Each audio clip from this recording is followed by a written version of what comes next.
رسول اللہ صلی اللہ علیہ وآلہ وسلم نے فرمایا، ترکت فیکم اثنتین لن تضلوا ما تمسکتم بہما کتاب اللہ و سنتی۔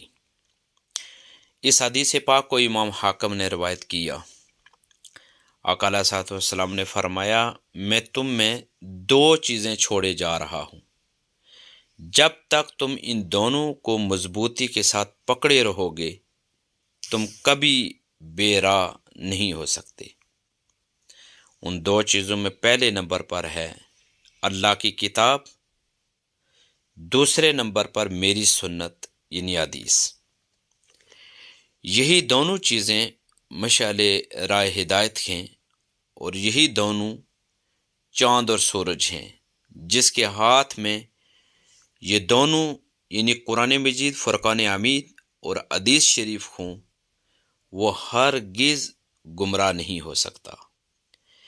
اختلاف کے وقت حدیث اور سنت رسول صلی اللہ علیہ وآلہ وسلم پر عمل کرنے والا 100 شہیدوں کا ثواب حاصل کر سکتا ہے۔ رسول اللہ صلی اللہ علیہ وآلہ وسلم نے ارشاد فرمایا، من تمسک بسنتی عند فساد امتی فلہ اجر 100 شہید۔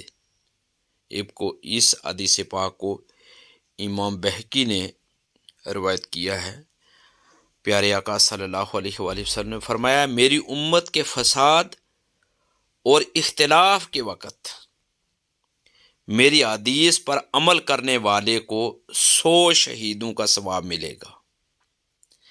اللہ تبارک و تعالی ہمیں احادیث مبارکہ کو پڑھنے اور پھر ان احادیث پر عمل پیرا ہونے کی توفیق عطا فرمائے۔ دین کی بات پھیلانا صدقہ جاریہ ہے، ثواب کی نیت سے ویڈیو کو شیئر ضرور کیجیے۔ جزاک اللہ۔